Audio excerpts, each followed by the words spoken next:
everyone, it's Megan Ramos here. I'm joined by my lovely co-host, Dr. Nadia Pataguana, for one of our episodes where we answer your questions. Nadia, how are you doing today? Doing great, Megan. How are you doing? I'm good. I'm 38 or 39 hours fasted right now and feeling pretty good. We've been trying to conceive and I haven't been fasting that much. I've been focusing on micronutrients, but my tummy's been strange, so I'm doing a fast and it feels really good to fast and not have to worry about planning all these meals right now. I hear you. I'm actually doing the opposite. So I had this huge plan to fast this month because I'm going on a trip, and I was leading that group fast for our crew, our community, the pre-vacation strategies while you were away. And it motivated me. I wanted to do so much fasting. Then I got these lab results back and just made the wise decision that I'm going to focus on some good diet and TRE for now. So some of the questions that we often get are sort of related to some of the things that you and I are both going through. Well, let's dive into these questions. Nadia, I'm going to throw the first one over to you today. This person wrote in saying, I've been in menopause for over 2.5 years now. I've been doing intermittent fasting for the last year. I've done a couple of extended fasts. I belong to a women's fasting group on Facebook and have read that a couple of women in menopause have started menstruating again. And weirdly enough, that just happened to me. I have not had a period since February of 2019 and it started again. Now, I've seen this in clinic and I certainly know that you've seen this. What are your thoughts? This person's asking, is this because of fasting? And have you seen this happen before? Okay. So first and foremost, because both Megan and I, are clinicians by training, we were in clinic. I'm so happy for this question, but it is very, very important that we give you proper advice and that it's not always easy for us to give you all the red flags. But first and foremost, if you are actually in menopause and you start to bleed again after menopause, that is a medical emergency concern. You have to go to see your doctor. If you are, in fact, a post-menopausal woman and you start to bleed again, regardless of what you think it could be, you must rule out any and all possibility of serious concerns. And if you look this up online, you will see what I mean. I'm not here to fearmonger anyone. Now, I'll tell you what I have seen more times than not is women think they're in menopause because they haven't had a cycle in a long time. And because of PCOS related, insulin resistant related reproductive concerns, they haven't had a period for a very long time. And then all of a sudden they start to fast and eat better. Their insulin starts to drop, their hormones balance out, and they start to menstruate again. That's significantly different than being post-menopausal and starting to bleed again. So again, post-menopausal bleeding always needs to be checked out by your medical doctor. You must rule out serious medical concerns. But at the same time, you may think you're in menopause and really you just didn't have a period for a very, very long time because you had PCOS or another insulin resistant type of reproductive disorder. What do you think about that, Megan? Pretty simple to me, but I wanted to hear your thoughts. Yeah, no, I 100% agree and don't really have anything to add. This woman did ask, I also jumped ahead an episode here, Nadia, with the question, sorry about that, about risk of getting pregnant again if this happens. So what are your thoughts on that? That's actually quite funny. The way that we think, right? I think that this is an opportunity for us to learn more about our bodies. And so this is not how we get pregnant, right? I mean, this person, if what's happening, because she didn't tell us her age, we don't know very much.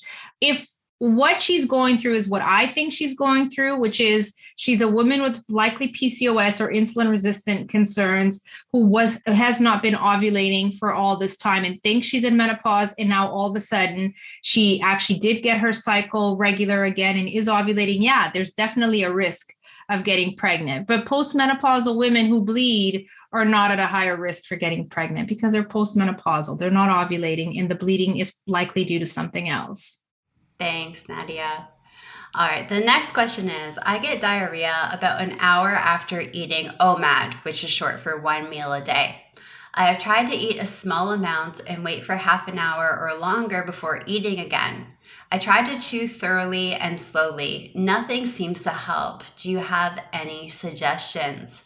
Now, I'm going to start by saying loose stools when breaking a fast is one of the more common side effects of fasting, but rarely do we see it in the shorter fasts. So, one meal a day is equivalent to about a 24-hour fast. Usually, again, it's more so the 36, 42, 48, and those shorter bursts of fast, like the 72-hour fast or longer fast, where this is an issue. Rarely do we see it be problematic for individuals doing a 24-hour fast. So if that's the case, I would definitely, try to get checked out by your doctor, see a gastroenterologist. Something is not adding up there. But, hopefully everything's fine. There are a few trigger foods, though, for individuals, and maybe there's just a hypersensitivity there.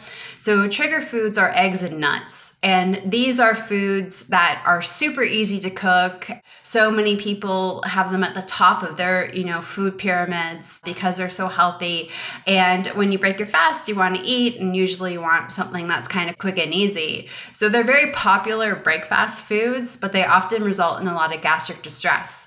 Now, if you're listening and you're breaking your fast with those foods and not having issues, don't stop. If it's working for you, there's no need to change it. But if you are having issues, you might want to cut those foods out. Something you can try to do too is add some psyllium husk or chia seeds, 1 or 2 tablespoons to a glass of water. Just, 8 to 16 ounces. Let it soak for about 30 minutes. Drink it, then wait 30 minutes to break your fast.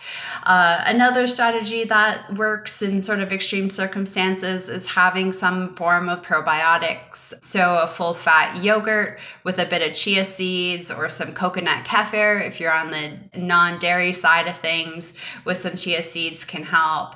One thing that you might want to consider is diarrhea tends to be more of an issue with shorter fasts if you're a woman with Hashimoto's thyroiditis.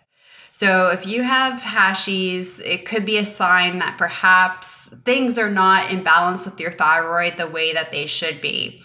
So this is almost always the case when someone, particularly a woman, is doing a shorter fast and is having issues. So this would be a really great time to also get your thyroid checked out if you do fall into that category.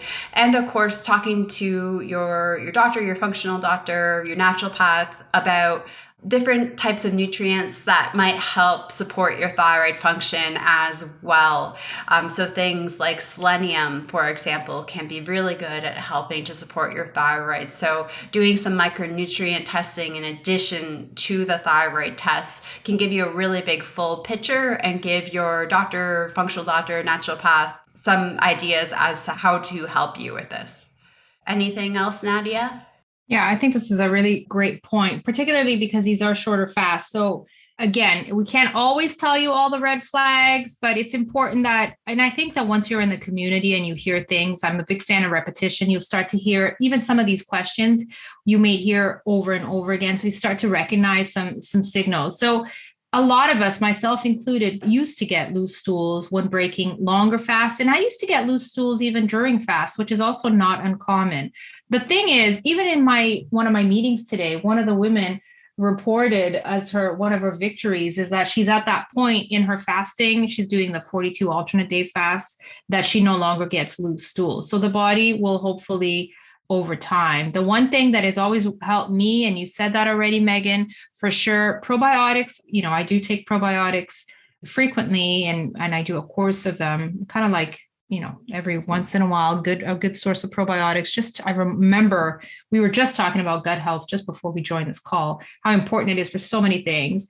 But chia seeds and water just before breaking a fast is something that has always helped me with bulking up my stools. And over time, this just stopped happening. But I definitely think that this warrants maybe looking into your digestion a little bit better. Thanks, Nadia. All right, the next question are all about digestion and thyroid, I guess, today, looking at the questions here. This individual wants to know about doing keto and a high fat diet, even its healthy fats. They're finding it difficult to consume these foods without a gallbladder, believes it's hard on the pancreas to process the fats. Should they maybe try a Mediterranean diet and fasting instead? They have a lot of weight to lose. What are your thoughts, Nadia? Well, I don't know if you've gone through more of a personal experience with this than I have, so maybe we'll hear from you in a little bit about that. But there's a couple of things here that I wanted to address. A lot of people in our community don't have a gallbladder. They've had it removed. They once had gallbladder inflammation and or stones, and at some point they had a lot of trouble with their gallbladder. Once the gallbladder is gone, not that we ever want to remove organs, people don't have as much trouble as they think they're going to have with a higher fat ketogenic type diet. And maybe at first your body has to adapt. You may even consider taking some bile salts or things to help. But even today, again, two of these questions today already so far, I've talked about in one of our community meetings today. And somebody asked this exact same question because this is a concern. Am I going to have a hard time if I don't have a gallbladder? And so many people in the group have had their gallbladder removed and their body eventually adjusted. One thing, as I said, we're constantly learning about our body here, just like when we were talking about menopause earlier.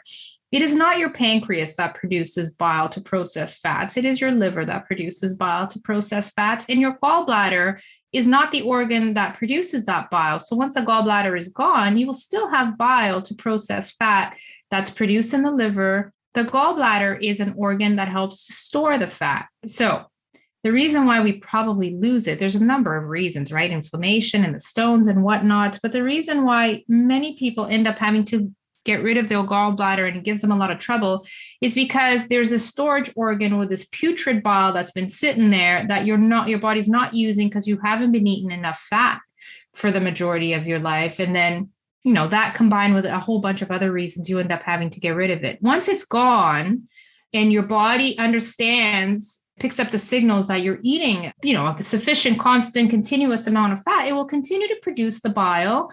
Your bile ducts kind of sort of act as not only the transport, that's what a duct is, but it also kind of acts as a small little storage area for the bile to be sitting there and waiting for the fat to come in. So you will very likely be able to adapt to this higher fat diet to your own level and degree that you're comfortable with, that your body's comfortable with. And as I said, you can definitely help with some bile salts. One thing that I do find that people do have a hard time, and that's what I wanted to hear a little bit more from Megan, is if you have a bile duct obstruction or if you have gallbladder inflammation and or stones right now, when you eat higher fat, it sort of triggers that and it creates nausea and pain and whatnot. So it's different than having it removed and how your body reacts to fat after that. You may have an initial period of adaptation, maybe some looser stools for a little while, but your body very quickly gets the message. What do you think, Megan?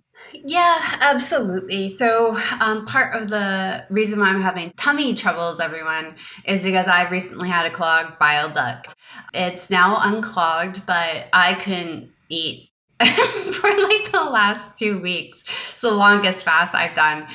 Intermittently, I did try to eat foods, and because so many of the foods just in my world are higher fat, it did not sit well at all. It became, initially I thought I had food poisoning, and then it became apparent that it wasn't. And when I was at the hospital earlier this week, I think everybody was just betting money that I had a gallbladder full of gallstones and that I was going to have to say bye to it. So I was anticipating surgery. I actually messaged Nadia and the team saying, yeah, I'm pretty sure I'm getting my gallbladder out today, because that's what the doctor thought. It's what I thought. It's what every nurse thought.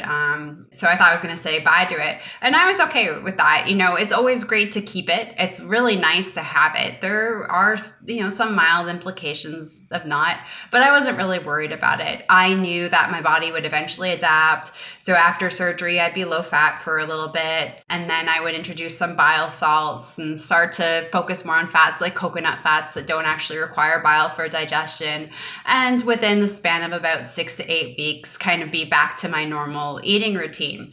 And that was my plan, while I was waiting for some test results to come back at the hospital on Tuesday this week. And, so I ended up having an obstructed bile duct. It's been resolved now. I did change my diet a bit going into some fertility planning.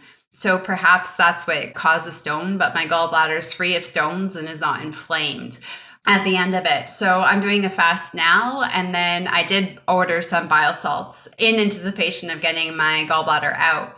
So I'm pretty much fasting till I feel like my GI tract is good. So I was chatting with Nadia before this podcast, figured that will probably be in a few days from now.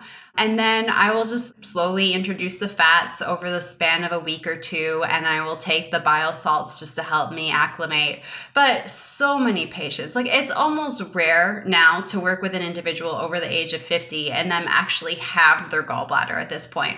Because for years, they were doing these calorie restriction, low-fat diets, and like Nadia said, the bile just sits there in the gallbladder, and it goes kind of rancid. It causes all this nasty inflammation. It causes gallstones. So we've had this huge, bizarre epidemic of gallbladder disease in the last, 20 years since the whole world has gone mad with these low-fat, low-calorie trends.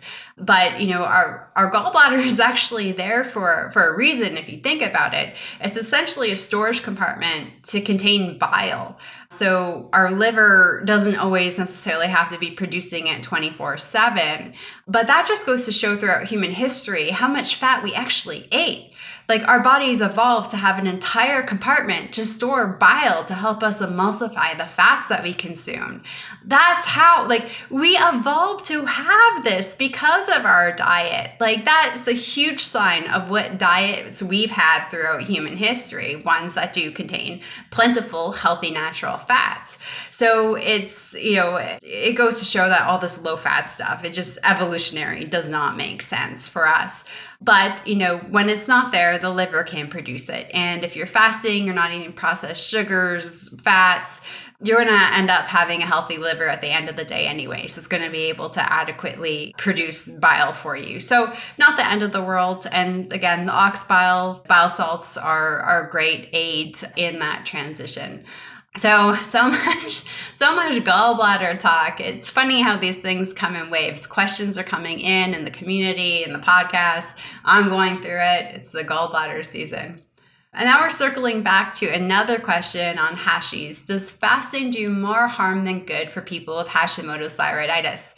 So Hashis is essentially autoimmune hypothyroidism, but you can have these storms where you become very hypo and then very hyper and kind of swing back and forth like a maniac. And when you have an autoimmune condition, it means that your body, the thyroid is sort of destroying itself. Your body is beating up your thyroid and you're losing thyroid tissue. And over time, people can actually lose complete function of their thyroid. So everybody's always emailing in, can we reverse Hashimoto's? Can we come off of medication? Kind of really depends on how much damage is there in the first place. If it's been long-standing and there's no tissue there, you're always going to have to depend on some degree of medication. If it's very early on, perhaps fasting and eating can help so much that maybe you don't necessarily need to rely on medication or rely on a lot of medication. Now, in general, autoimmune equals a lot of inflammation. So people with Hashimoto's thyroiditis do have a very inflamed thyroid and in general have a lot of cellular inflammation throughout their body, because you never just have one autoimmune condition. So fasting can definitely help reduce that inflammation. And by doing so, you're giving whatever amount of thyroid tissue that you have a better chance to function more normally. And by reducing overall cellular inflammation, you get a better chance that thyroid hormones are going to be working more efficiently in the body. So in general, unless someone is going through a thyroid storm or experiencing symptoms of hypo or hyperthyroidism, we will fast them. will fast a normal person. But there's something to keep in mind that if you are a thyroid patient, whether it's Hashis or hypothyroidism, there is a possibility to swing it the opposite direction where you can become pretty hyperthyroid as you do reduce that inflammation and the hormones are working more efficiently. So if you're on medication, you might suddenly become over medicated. So you've got to pay attention to these potential symptoms of hyperthyroidism or thyroid imbalance. And when that's the case, you need to stop fasting, focus on nutrition, focus on TRE, get some blood work done, talk to your healthcare provider, get the medications adjusted appropriately. Usually we would pause patients in the clinic for 2 weeks because we would hear from them. We ask them to pay attention. We'd hear from them. We'd stop the fasting. We'd do blood work. We'd adjust the medications. We'd stabilize them for a week. And sort of within the span of the 2 weeks, we could resolve this so long as the patient came to us at the start.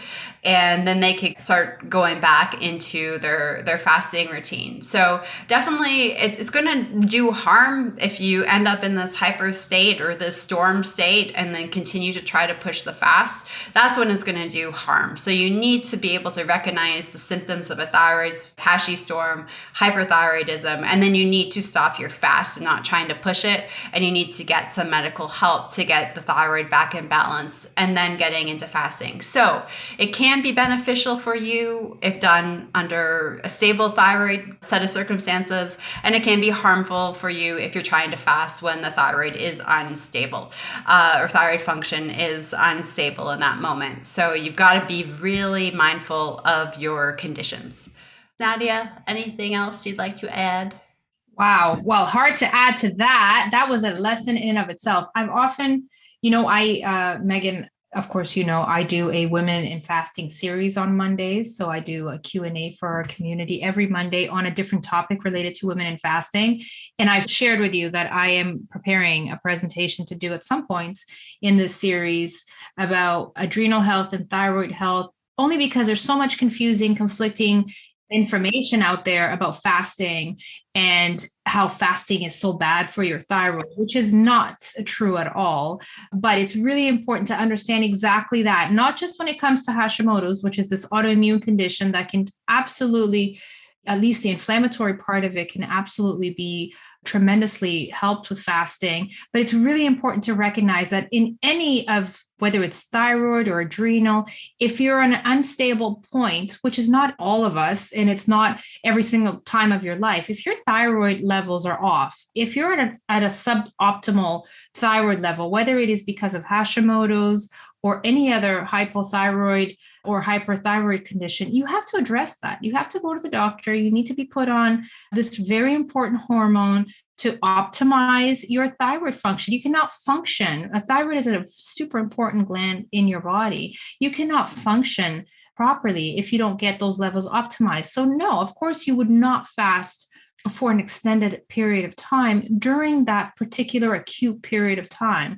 But to say that fasting is bad for your thyroid or bad for your adrenals, it irks me a little bit because it does scare a lot of people off fasting that would benefit tremendously. But yes, for sure, if your thyroid levels are off, whether it's because of a Hashi storm or, somebody like me, I am on thyroid medication because I had a thyroid tumor and I had to have part of my thyroid removed. I have to stay on a specific dose of thyroid medication, and I get it tested every few months to make sure that I'm at the optimal level. Actually, just recently, my level was a little too high and we had to adjust the dose.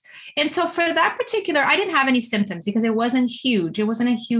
But for that particular moment in time, those few weeks that I'm adjusting my thyroid meds, no, I wouldn't push my fasting past a certain time.